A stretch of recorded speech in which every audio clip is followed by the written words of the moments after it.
The dawn of August 18, 1964, has always been remembered by those who were there as the night when the earth breathed.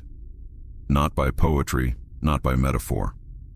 The machines felt it, the ground vibrated, the air seemed to gain density. And in the heart of Black Ridge Communications Base in the Utah desert, a military radio intercepted something that would change history, something that no government, no scientist, no 1964 scientist and religious person was prepared to accept. Operator James Corbett was in charge of the shift. He used to joke that the only thing his radio picked up at dawn were bats, stray waves, and dead Soviet transmissions. But at 2:17 a.m., the static changed. First came a deep, almost organic hum. Then regular pulses, such as heartbeats scientist and heartbeats, transformed into frequency. Corbett took his feet off the table, frowned, and turned the dial. The sound was not coming from satellite, and heartbeats, a satellite, or from human s a satellite, a humantation, nor from weather interference. It was something more precise, more intentional. Wrist, wrist, wrist, silence, a break, another pulse. Corbett attempted triangulation. The direction indicated by the instruments was impossible. The source did not come from above. It didn't come from afar. It didn't come from space. The origin of the signal was pointed to low, the soil, the Earth's crust. His head throbbed. The numbers were too correct to be mistaken. He tried to recalibrate. He tried to redraw the map. He tried to restart the machine. But it didn't matter how many times he repeated it. The radio showed that the transmission came directly from under the base. Corbett called the supervisor. The two worked together. Within 10 minutes, the entire communications team was gathered around the panel, incredulous. One of the technicians, nervous, suggested mining interference, perhaps mechanical vibration. Another immediately disagreed. No human machine uses such symmetrical patterns. At 2:31 a.m., the pulse changed. He became faster, then slower, alternating at a pace that resembled respiration. Someone commented this out loud. No one laughed. Nobody thought it was funny. Something there was alive. At 2:34 a.m., the pulse disappeared and was replaced by a sequence of long tones, each separated by absolute silence. Corbett pressed the earphone to his ear, eyes wide. He could feel those tones vibrating in his bones. It didn't look like transmission. It seemed called, or invocation. He recorded everything. The decoding sector was activated. The symbols began to emerge on an old-fashioned screen, blocks of data using a logical structure that none of the officers recognized. "This is some kind of mathematical code," said one cryptographer, "but aligned with human phonemes." The first partial translation arrived at 2:49, a short sentence, 3 words. Corbett held the paper when the letters were converted. His fingers trembled, but he couldn't put the text down. It didn't make sense. No, the way they should do it. On the sheet it is written, "You woke up one of us." The room was completely silent. No one breathed for a few seconds. The captain of the base took the paper as if he suspected it was a joke. But the terror in Corbett's eyes was all too real. One technician swallowed hard before asking, "Our who?" The captain did not answer. At 2:55 a.m., the measuring instruments began to oscillate. The ground vibrated beneath the team's feet, as if something colossal was moving, but not upwards, to the side, like a gigantic finger pressing underground. The base looked like a matchbox about to be crushed. Lights flashed. The radio sizzled. The temperature dropped 4 degrees in less than 30 seconds. Corbett frantically jotted everything down. Every vibration, frequency, human frequency, andiation in pitch. But suddenly the radio emitted a single high-pitched cutting sound, like a metallic scream. The main light on the panel went out for a moment. When it rekindled, everything went back to normal. The pulse ceased. The vibration ceased. The temperature stabilized. It was as if nothing had happened, as if whatever I had agreed to had gone back to sleep. The captain ordered absolute silence. Everything would be classified, no mention of anyone. There would be no external reporting. There would be no discussion until orders from above. But as he spoke, Corbett stared at the papers on his desk. The pulsating signal pattern, the mathematical sequence, the translated sentence, and mainly, the perfection of frequency curves. It had not been an accident. It hadn't been geological noise. It had not been echo mining. The transmission had been intentional, directed, calculated. Someone, or something, woke up downstairs, and he had sent a warning that no human being should have received. At 3:12 a.m., Corbett went out on his own to breathe outside the base. The sky was clear. The stars seemed normal. Nothing indicated that the world had changed. But as he looked at the ground, he felt a strange, irrational, but impossible to ignore frequency, and to ignore thought. What if they never had to come from space because, Neve to ignore because, they're left? He didn't tell anyone about it. Not that night. Not in the following years. But the question remained, a constant shadow in his mind. The Earth was not quiet. The Earth was not alone. It was not empty. She hid something. Something old. Something profound. Something that, for some reason, decided to send a message up. And the scariest part wasn't what the message said. That's what she didn't say. Because if that being was only one of ours, how many more were sleeping? The message captured that morning was not only recorded, it was immediately sorted, sealed, and sent to a facility that officially did not exist. The Clearwater Archive in New Hampshire. Clearwater was no ordinary depot. It was where the government kept all the events considered historical anomalies. How anomalies? Things that could not be explained. Things that could not be disclosed. Things that science itself refused to accept. Signs that came from nowhere. Shadows photographed in places where there was no light. Whispers recorded in uninhabited regions. And now an underground transmitter say anomalies. Transmitter icing, transmitter ice saying, you woke up one of ours. Yours. It was material to enter directly into the Red Wing, the most restricted sector of the facility. When the Black Ridge dossier arrived in Clearwater, only 3 people were allowed to open the metal envelope: Director Martin Keller, linguist Eleanor Shaw Ours, Shaw, and standards analyst Henry Dunford. The 3 gathered in a circular, isolated room where no electromagnetic signal could enter or exit. Keller placed the envelope on the table and took a deep breath. He had worked in Clearwater since 1946. I had seen things that would make an ordinary man lose his sanity, but I had never seen a sign coming from under the crust. When they opened the package, they found the recordings, the mathematical analyses, Shaw analyses, and especially the translated sentence. Shaw, a specialist in comparative linguistics, analyzed the pattern of transmission with surgical precision. This was not improvised, she said. They are symbolic structures.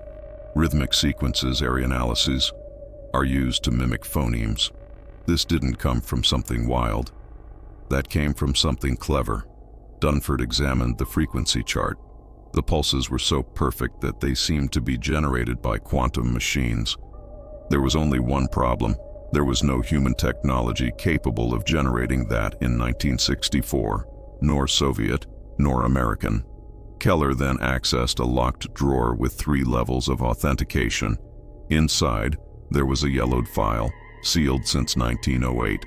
"You need to see this," the director said, pushing the document to the table. The title written on the cover was simple and disturbing. Tunguska Event, Undisclosed Accords. Shaw frowned. That was a meteor, wasn't it? Keller shook his head. That's what we tell the world. Inside the file were witness reports saying that before the explosion in Siberia, residents had heard metallic banging coming from the ground. There were also reports of compasses going mad, as at Black Ridge, and a handwritten note by a Russian officer. The sound came from below, not from above. The most shocking, a transcript of an extremely weak signal picked up by an experimental telegraph days before the incident. The poor translation read, "He have read." He wakes up. Shaw turned pale. It's the same linguistic structure. Dunford did quick calculations. If this is a cycle, what is the interval? Keller stood up and pulled out another file. 1832. Great cracks opened in Chile. Ores moved on their own. Subterranean sounds recorded for weeks. Another file. 1601. Entire monasteries in Europe reported localized tremors, periodic vibrations, and demonic calls recorded in books. Another file. 934. Early Chinese seismographs recorded deep pulsations accompanied by symmetrical patterns on the metal plates. Shaw realized before anyone else. These events are spaced added, an average of 300 and something years apart, but those of 1908 and 1964 are separated by only 56. Dunford, 1937, added, "The cycle is accelerating." A wave of silence ran through the room. Keller then said, "And now, we have one more." He entered a code on the wall panel. The armored door opened to reveal another room filled with airtight drawers. One of them, covered in dust, had the year 1937.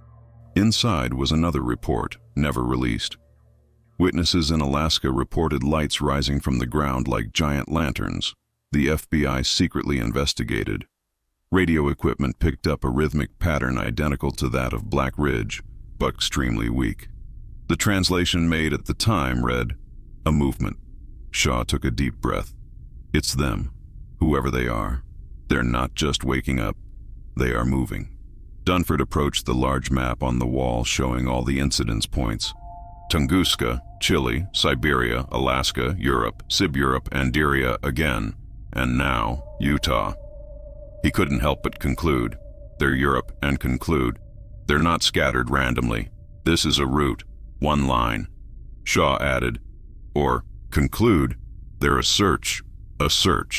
Keller, who had been silent until then, finally said, The CIA wants all this hidden. But if those signs are coming from under the crust, so we've been looking in the wrong direction forever. He put his hand on the table, facing the other two. We all grew up believing that if we found intelligent life, it would come from the stars.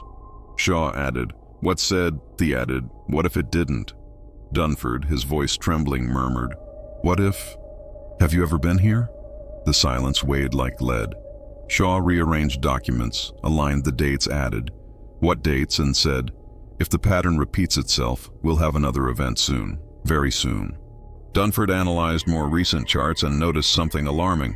The vibrations recorded in Utah in the hours before the message were more intense than any recorded in previous events. Something was growing. Something was approaching. Something was awakening. Dates, awakening. Keller closed the file slowly. As of now, none of this leaves this room. Another pause, and we need to prepare for the next signal. Because the question was no longer whether it would come. Now it was just when Sergeant Michael Hale never wanted to work on secret projects. He has always preferred the predictable. Air bases, radar maintenance, bore awakening, maintenance, and/or surveillance. No mystery, no shadow, no things that the government insists on calling strategic importance. Maintenance and importance. But on the morning of August 21st, 1964, 3 days after the underground signal, 2 men in black suits knocked on his door before sunrise. They did not say their names, the importance. Names. Andy did not explain the reason for the call. They just handed Hale a folder with the word UNAIMS and word LTRA restricted word ultra restricted emblazoned in red and said, take your things, you come with us. Hale didn't know it, but in that instant his life was already over the way he knew it. The plane that transported him had no identification.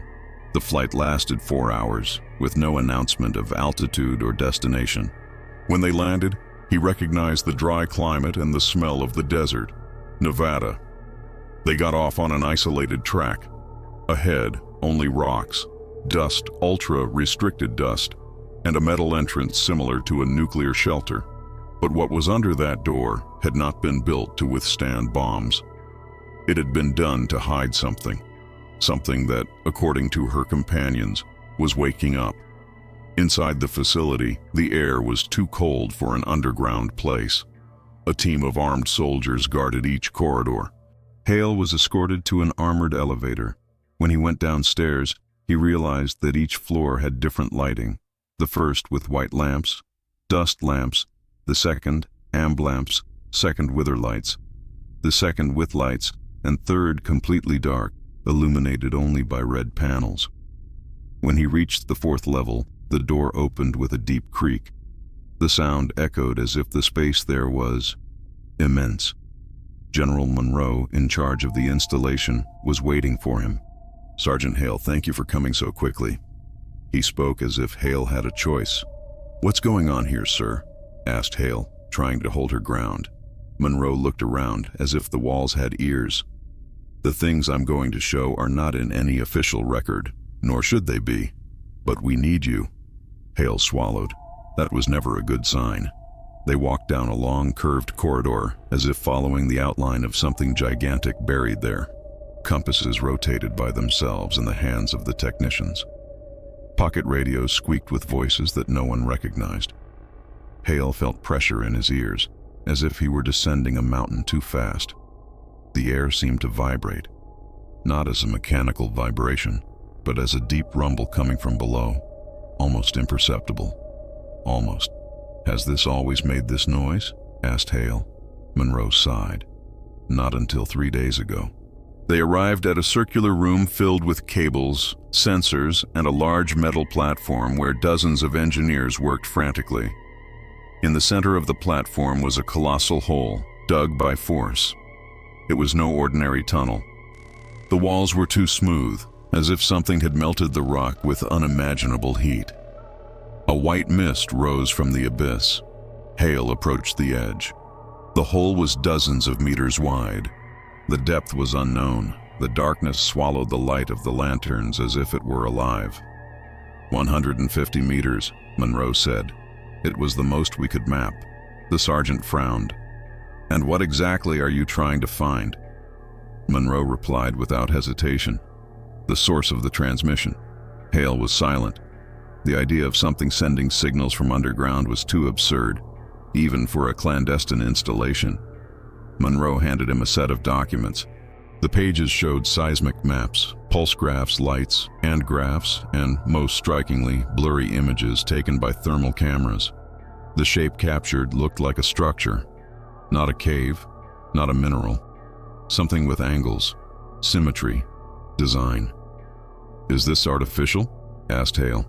"That's what we're trying to find out," Monroe replied. An engineer interrupted. "General, we're hearing it again." Monroe motioned for Hale to follow. They arrived at a control room with oscillation monitors. The lines on the graph pulsated, not like an earthquake, not as interference, like rhythm, a pattern, the same pattern as Black Ridge, the same pulse that said something had been woken up. The operator turned up the volume.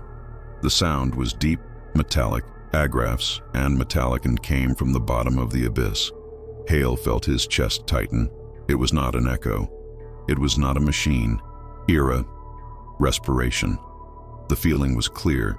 Something below was breathing, and very slowly. "Sir, is that alive?" asked Hale. Monroe was slow to respond. "We don't know what it is, but it's moving."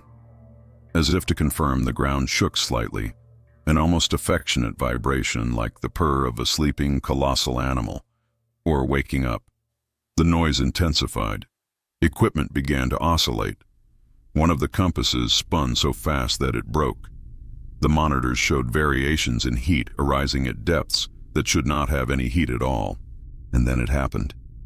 A wave of energy rose through the abyss, like a breath. The lights flashed. The sound disappeared. The silence fell like a weight. And then a voice, and metallic, a voice that no one wanted to hear, came out of the radios, the speakers, Eve, came speakers, and in the magneto-acoustic sensors. A low, slurred but clear voice. It didn't come from the equipment. It didn't come from the air. It seemed to come from the stone, from the ground, from everywhere at once. Speakers and aunts. He is not alone. Monroe slowly turned to Hale. His eyes said it all. This was not the beginning. That was the warning. The plan to finally reveal what lay beneath Nevada began at 6:40 a.m. the next morning. General Monroe assembled Hale, 3 engineers, 2 civilian scientists, and a team of operators specializing in underground robotics. The platform over the chasm was reinforced with new metal beams, installed throughout the night because, according to Monroe, what's down there started to press on the walls. The sentence was not explained. Hale declined to ask for details. In the center of the platform rested the device that would be launched that day. The R9 Deep Crawler, a 3-ton exploration robot, Equipience. Robot equipped with low-light cameras, thermal sensors, articulated arms, robot-equipped arms, and reinforced fiber cables capable of withstanding temperatures that would melt ordinary steel. It looked more like a giant metallic spider, with legs that bent and stretched slowly, emitting unsettling mechanical sounds. "We're going to get the R9 down to the point where we lost the signal from the previous equipment," explained lead scientist Dr. Marianne Holt, pointing to screens with incomplete readings.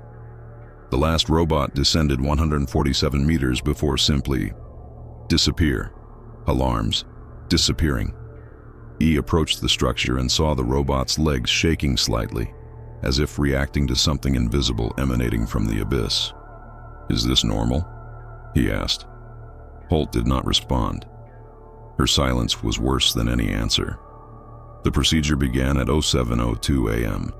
The platform shook as the hydraulic crane activated, lifting the R9 and positioning it over the hole.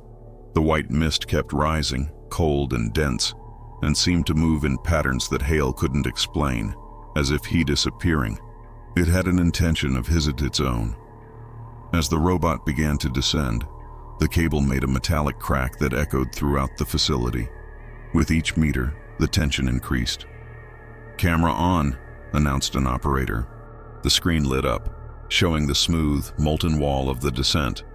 The rock looked like dark glass, with symmetrical markings, as if something gigantic had passed through there long ago, leaving perfect tracks. "That's not natural training," Holt said, crossing his arms. "These lines, they look like directed fusion." At 30 meters, the robot found the first thermal anomalies. Patches of heat appeared on the map, pulsating like buried hearts. 50 yards away, the noise began again. A deep, repetitive rumble coming from all directions at once. Hale felt again the sensation of the night before, the impression that it was breathing. The vibration rose through his boots like an icy shiver. At 80 meters, the R9 filmed something unexpected. Small, bright cracks in the wall with golden light escaping as if there was a light source behind the stone. "That's impossible," muttered one of the engineers. "There is no underground light." Holt replied, "There is no, for us." The camera zoomed in on the cracks. When the robot touched the wall, the glow became stronger, as if the structure was, we're reacting to the touch of a human machine. At 120 meters, the tension in the room was palpable. Monroe watched the screen without blinking. Hale didn't take his eyes off the monitors. The silence between each noise of the screech seemed to scream. Suddenly, the wall in front of the robot changed texture. It no longer looked like stone. It was metallic and polished, even buried so deeply that no human object could have been installed there. "This is construction," Holt said. "Artificial construction." The camera lifted slightly, revealing geometric patterns etched into the metal.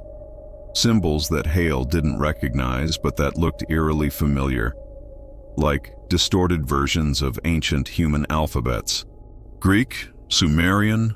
Proto-Egyptian?" asked a linguist. Holt shook his head. "It's similar, but it is none of them." At 140 meters, the R9 encountered a junction of the wall that looked like a door. As it approached, sensors detected very dense electromagnetic fields. Before the team could react, the door opened. It opened, alone. No pressure, no command. The metal plates slid to the sides with almost organic smoothness, as if waiting. Monroe took a step back. My God. The camera inched through the newly exposed hallway. The internal structure was colossal. The ceiling was tens of meters high. The floor was made of a dark metal with an almost liquid reflection.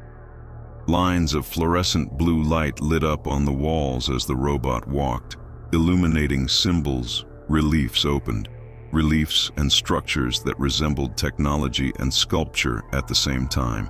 It wasn't just a tunnel. It was a technological temple, or a buried ship, or something even bigger. At 147 meters, the robot's signal began to fail. The image was distorted, Furleaf's distorted angle of interference. When it stabilized, the room in front of the camera made everyone hold their breath. It was circular, distorted, and circular and immense, with a central pillar pulsating golden light.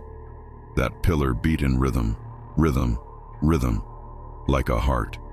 My God, that's alive, Holt said, almost in a whisper.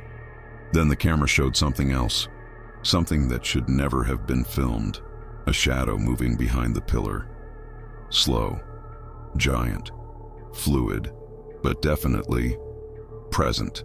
The operator tried to increase the brightness. The image cleared, and in a single sharp frame, everyone saw a huge, slender humanoid form, composed of a metal that looked like polished flesh, staring directly into the camera with eyes that shone like burnt emeralds.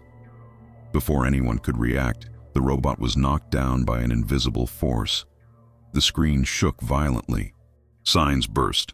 The audio exploded into a deep roar. The image became total static. The connection was lost. Absolute silence dominated the room. Holt turned to Monroe. General, that was waiting.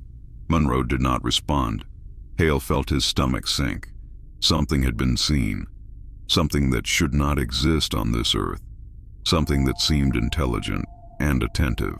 It was at that very moment, with everyone paralyzed before the abyss, that Hale heard his own inner voice saying something he didn't want to admit. This is not a discovery. This is an awakening. If stories like this awaken in you the feeling that there is more hidden under our feet than we realize, maybe you should keep following along. Sometimes the truth is in the places where no one dares to look. Monroe took a deep breath and ordered, "Get the team ready. Let's go down." The collapse of the R9 signal left the facility submerged in a silence that seemed almost physical. It was not the absence of sound. It was as if the environment itself was holding its breath. General Monroe remained motionless in front of the faded screen for long seconds, his face rigid, his eyes empty as if observing an accident in slow motion. "Doctor." Holt frantically tried to re-establish contact with the robot, typing commands, rewiring protocols, act circular and protocols, and evading redundancies. Nothing worked. It was as if the R9 had never existed. Hale watched the abyss.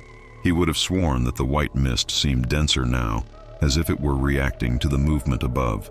The air was heavier, co-protocols, and heavier and older, as if someone had opened the door of a gigantic freezer underground.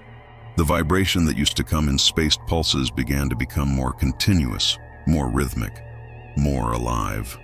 At 7:29 a.m., while Holt was insisting on the panel, something strange happened. The lights in the room dimmed, not in the blink of a blink, heavier in an eye, but as if they were being drained. The operators looked around, confused. The ambient sound, the hum of the machines, the clicking of the relays, the air blown through the ducts, diminished almost imperceptibly. Suddenly, the entire room seemed to move away from them, as if the space was an eye, but were stretching. Hale felt a pressure rise behind his forehead. Shortly after, in the back of his mind, a faint sound began to pulsate. It didn't come from the speakers. It didn't come from the ground. It didn't come from any equipment. It was interior, as if it were being transmitted directly to thought. A technician began to bring his hands to his temples. Another fell to his knees, vomiting. Holt felt his nose bleed. The people in the room began to convulse, one by one, as if an invisible force was trying to synchronize their brains with a pulse they were not prepared to receive. Hale tried to speak, but the words slipped out of his mouth without sound. All he could hear was that inner pulse growing, growing, growing, until suddenly it became words, were-words, not human words, but words that the mind, for some terrible and inexplicable reason, understood. "You thawed," the first one. The phrase did not echo. It spread. It was felt in every bone, on all teeth, in all thoughts. It was as if the information was implanted, not communicated. Hale staggered back, clutching his chest. The air seemed to be gone. The phrase was repeated. "You thawed," the first one. Stronger, clearer, more alive. The screens in the room began to flicker, but not with images from the robot's camera. Symbols, geometric patterns, and patterns and shapes that resembled the engravings seen in the underground structure appeared randomly, as if they were painted by a mind that did not fully understand the technology it was trying to use. The sensors, turned off seconds earlier, all reignited at the same time. Printers began spitting out sheets of paper with the same phrase repeated obsessively, line after line. Even the dust on the ground rose a few millimeters, forming perfect symmetrical patterns. It was impossible, absurd, but it was happening before their eyes. The whole room seemed to be manipulated by an intelligence present in all directions, something that didn't need wires, antennas, or equipment, something that used the matter itself to communicate. The vibrations increased. The floor shook. The walls made micro cracks because of the pressure. Suddenly, everything stopped. Silence. Static. Dry. Terrible. Silence. Static. Dry. Terrible. Hale felt the pressure melt from his head. The lights returned to normal. The machines resumed their natural sounds. The feeling of suffocation was replaced by an emptiness that hurt, as if the brain had been ripped out and returned. The technicians breathed with difficulty. Holt wiped the blood from his nose. Monroe looked older than he did 10 minutes ago. Before anyone spoke, one of the screens spontaneously rekindled. But there was no video. There was text, typing himself, letter by letter. "You shouldn't have come." Right below, another sentence emerged. "He is listening." General Monroe approached cautiously. "Who's listening?" He did not expect a response. That's why everyone backed off when more text came out. The first. The whole room was cold. Holt hugged herself, trembling. "First of what?" he asked in a weak voice. The answer came so quickly that it seemed to have been prepared even before the question. "First of us." The screen went out. All the lights in the room turned off. The abyss below began to emit a deep sound, like distant thunder that never ended. Holt ran up to the panel. "The structure is emitting thermal radiation. She's warming up. Something is activating." Monroe screamed for emergency protocols. Technicians fled the platform. Hale stood still, staring at the hole as if he knew that nothing they did could stop what was to come. The vibration increased. The ground seemed to pulsate. Lines of golden light began to appear on the walls of the metal structure below, like dormant circuits awakening after millennia. And then, without warning, all the screens in the room lit up at the same time. Not with text, not with graphics, with one eye, a gigantic emerald shining eye, looking directly at them. An eye identical to the one that R9 had picked up by a single frame before disappearing. The lights exploded. Alarm bells rang. The air vibrated. Hale fell to his knees, his heart racing. The voice, now clearer than ever, entered his mind as a final whisper. He woke up. And at that moment, everyone understood the truth that no one dared to say out loud. They weren't dealing with something that woke up. They were dealing with something that woke up and realized that he had been found. The silence that followed the awakening of the first was unnatural. It wasn't the kind of silence that happens when machines shut down or when electricity fails. It was a living silence, as if something was listening, evaluating, and evaluating, and waiting for the next move. General Monroe, still pale, recovered sufficiently to order the evacuation of civilians and isolation of the platform. But the operators knew that none of this would make a difference. The feeling in the room was clear. They had crossed a line. There was no turning back. After the collapse of the screens and the collective mental breakdown, Monroe reunited Hale and the main crew. Dr. Holt, still pressing a handkerchief against her bleeding nose, spoke in a trembling voice. "General, whatever is down there is responding to external stimuli. It's reacting to our equipment, to our presence." He saw the camera. He saw us. Monroe rubbed his forehead, tired. "So we need to see him too." Hale almost protested. "You mean, go down in person?" "Yes," the general replied, his deep voice echoing through the room. "The time has come for direct contact. Whatever it is, we can't ignore it." He paused for a long time, looking into Hale's eyes. "And you will go with me." The descent began an hour later. The platform was prepared, reinforced, and illuminated with searchlights that seemed useless in the face of the density of the fog rising from the abyss. The improvised elevator consisted of a metal container, adapted with reinforced railings, capable of withstanding a fall of up to 20 meters without crushing the occupants. A dubious consolation in the face of a depth that seemed to have no end. Hale wore a pressurized suit equipped with sensors, redundant communication, and a small camera attached to his shoulder. Monroe, Holt, 2 soldiers, and a technical operator rounded out the team.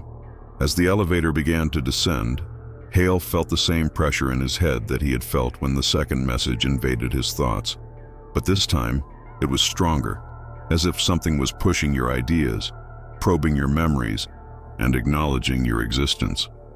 "The magnetic pressure is going up," Holt said, looking at the instruments. "This shouldn't be possible so deeply. It's like we're getting into an induced field." Hale didn't know what that meant technically, but she could feel it physically. The air seemed thicker, heavier, and more present. Each breath seemed to cost more energy.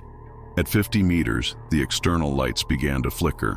The white mist closed around the elevator like a living cocoon, absorbing light instead of reflecting. The feeling of claustrophobia increased by the second. At 100 meters, the elevator shook violently. Something down there had emitted a sudden heat wave, registering more than 20 degrees of difference in a matter of seconds. "It's activation," Holt said, his voice breaking.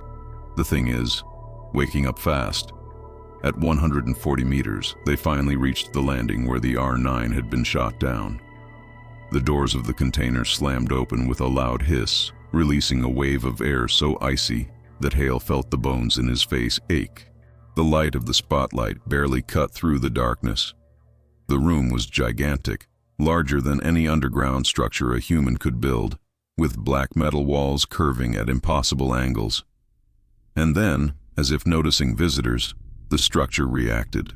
Thin lines of blue light began to appear on the walls, gradually illuminating intricate symbols, reliefs, and conduits. It was as if the place breathed. Each pulse of light was accompanied by a slight tremor on the ground, like a heartbeat.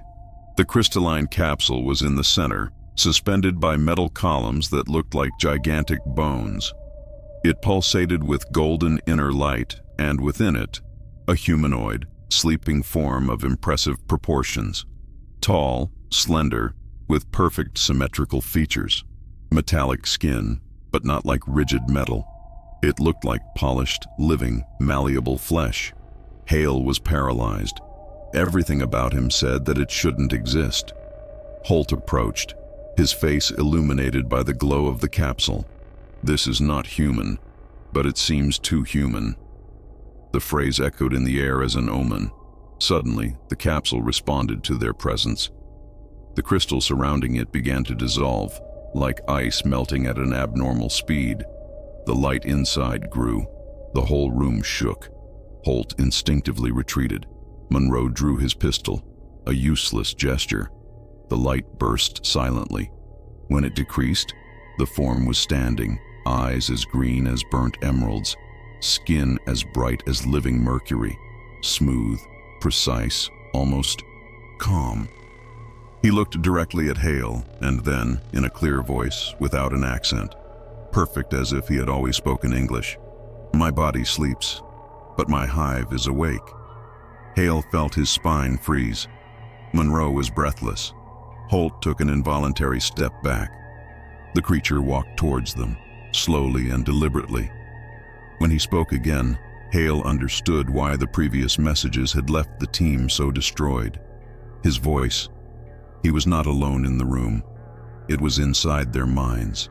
"You called us. You have broken the veil. You have activated the pulse. And now, you need to hear the truth." He raised his hand, and the walls of the structure began to project images that belonged to no human knowledge. Colossal underground cities, beings similar to him walking in silent crowds. Energy fields enveloped the earth like a cocoon. The planet, before humans, before the story, before memory. Holt cried without realizing it. Monroe was paralyzed. Hale felt his mind being pulled into something profound, gigantic, and unnameable. The creature then whispered, not with sound, but with pure meaning. They are our faulty echoes." And it was at that very moment, when the truth began to reveal itself, that Hale understood. They hadn't discovered a dormant species. They had discovered the origin. The revelation that humans were faulty echoes echoed in Hale's mind as a sentence. It was not just the statement itself. It was the way the being had uttered it, not with disdain or anger, but with absolute objective scientific calm, like someone describing an inevitable natural phenomenon. Monroe attempted to raise the gun again, but the movement was stopped at the same instant. Without any visible gesture, the creature simply blocked the action. The general stood paralyzed, frozen in position, his eyes wide. He couldn't even breathe deeply. The technology or power that kept him immobile was invisible, but total. Dr. Holt wept silently, tears falling as she stared at the creature as if staring at a distorted mirror of its own species. Hale took a step back, feeling the weight of the air around him. Each molecule seemed to vibrate with a rhythm that was unnatural. It was as if the entire room had turned into a living organism, and they were mere intruders within it. The being walked slowly to the central pillar of the room, the one that beat like a gigantic heart. When he touched the living metal, the walls of the chamber lit up completely. The room expanded as if it had gained depth. Symbols and reliefs began to move, reconfiguring themselves to display images Hale never imagined seeing. First came the vision of a blue, vibrant planet teeming with life. But it wasn't Earth as they knew it. The life forms were strange, immense, almost angelic, and at the same time, profoundly alien. The cities shown looked like gigantic organisms, intertwined by living bridges, pulsating as if they were organic tissues. The feeling was that everything, absolutely everything, was part of a single conscious organism. "This planetoid," said the creature, its inner voice echoing like an imposed thought, "was the first habitat. Long before you existed, long before human memory, our home. It was destroyed when we tried to recreate conscious life on a universal scale. The walls showed a colossal explosion, light engulfing entire continents, beings fleeing into gigantic structures in the shape of crystalline capsules. Hale almost fell to his knees when he realized what those capsules were. "You buried them." The creature turned to him. "We sleep because we failed. We sleep because our creation has broken the cycle of consciousness. They are fragments of our mistake, Doctor." Holt covered her mouth. "My God, he's saying we're their failure." "No," replied the creature. "You are the repetition, the echo, the reverberation of what we tried to create and failed. Their wars, their fears, their instability, all of this is a symptom of the same failure that almost destroyed the cosmos." The lights on the walls changed again. Now the projection showed the Earth. Not the modern Earth, the primordial Earth. There were no humans, no animals as we know them. There were gigantic structures buried, similar to the chambers where they now stood. Hale felt every muscle in his body lock up as he understood what was being shown. "These cameras," Hale muttered. "You put them on Earth. You were here before us." The creature tilted its head with a gesture that seemed almost human. "You were born upon our grave." The images advanced in time. Hale saw the Earth changing, cooling, forming oceans, continents, microscopic life, and then animals, and then primates, and then humans. Each transition seemed assisted, guided, not artificial but influenced, as if evolution had received invisible nudges over millions of years. Holt stepped forward, his voice trembling. "So, are we your creation?" "You are a consequence," corrected the being. "But we didn't intend for them to wake up. The surface of the Earth was just a shield. What was below should remain sealed."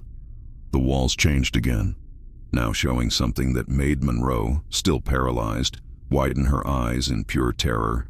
The underground chambers, not just that one, but thousands scattered around the globe. Africa, Siberia, Oceania, Antarctica, South America, all buried deeply, many intact, others partially destroyed. Each housed sleeping metal giants, an entire army, an entire ecosystem. Hale felt his breath fade. "How many of you are there?" The creature replied without hesitation. 7 billion. The room seemed to tremble with the meaning of the answer. 7 billion. A number that rivaled the human population. Hale turned to Holt. "My God, there are as many as we are." "They have been asleep for ages," continued the being. "Silent, forgotten. We erased ourselves to prevent the failure from repeating itself. But they dug too deep. They disturbed the label.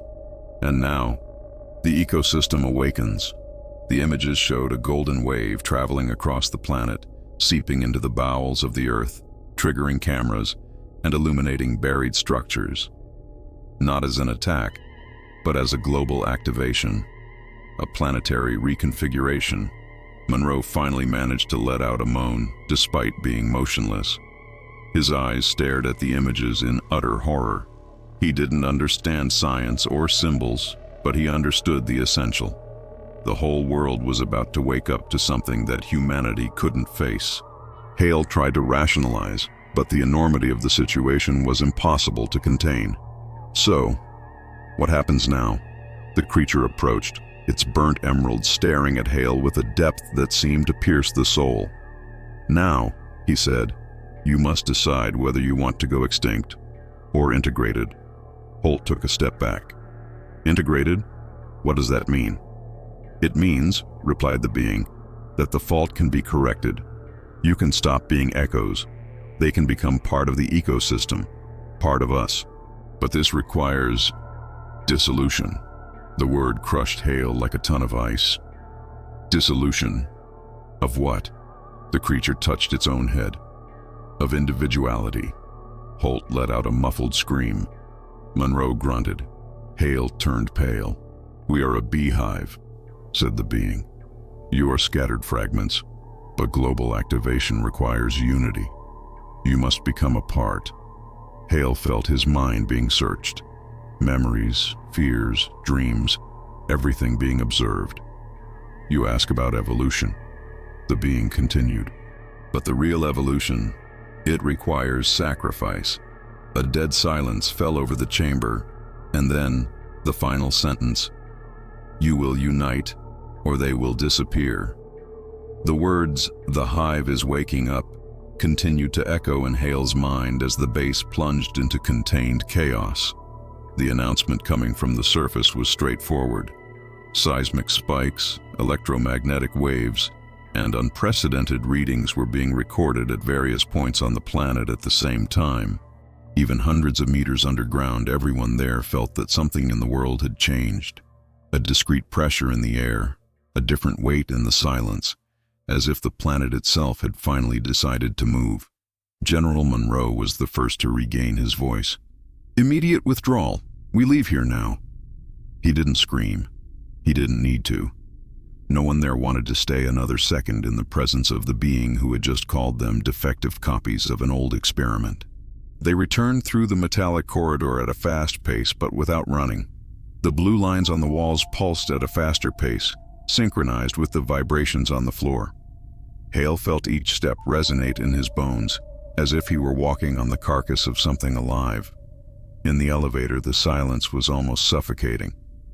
Holt clutched the tablet to her chest as if that set of data could protect her somehow. The sensor technician trembled. The Marines kept their guns pointed at the ground, but the tension in their fingers made it clear that any unexpected sound would result in automatic firing. Before the platform began to rise, the being's voice echoed from below, as if it no longer needed physical distance to be heard. "You're going to go up, copies," he said. "But don't confuse this with escape. There is nowhere else to run." Hale turned and looked into the abyss. He didn't see the body, only the distant glow of the pillar and the darkness around it. Still, he had the feeling that he was being watched with an attention that surpassed that of any predator. "If all this has already been decided," he asked, not knowing why he still insisted, "why talk to us? Why reveal yourself?" There was a short pause. When the being answered, his voice sounded less metallic and older. "Because even mistakes deserve to know what made them exist," he said. "And because some copies sometimes try to resist even when the final result doesn't change." We wanted to see if the stubbornness continued. The platform went up. When they emerged on the upper levels, the entire base looked like a broken anthill. Technicians rushed around with piles of reports, printers spitting out data and radios transmitting garbled messages. The monitoring screens showed impossible readings, seismic peaks not at known fault lines, but at random points under oceans, deserts, and mountain ranges. The entire planet seemed to be popping from the inside out. In the command room, Hale saw a world map covered in red dots. Each point represented a place where structures similar to the one in Nevada had been detected, albeit indirectly. Strange magnetic fields, seismic voids, subterranean echoes. Now, almost all the dots pulsed in unison. "They're responding to the awakening from here," Holt muttered. "It is not an isolated event. It's synchronization." Reports from foreign bases began to come in the form of intercepts.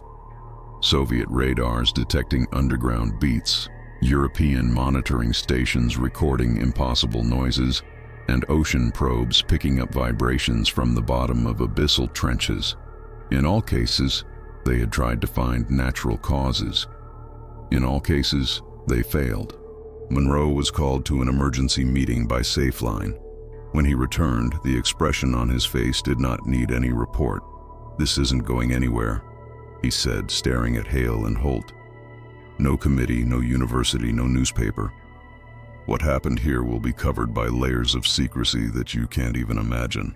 Holt gave a short, almost hysterical laugh. "And when cities start shaking in the wrong places, when structures collapse for no reason, who are you going to blame? The weather?" "If necessary, yes," Monroe replied. "The panic that this truth would cause would destroy what little control we still have."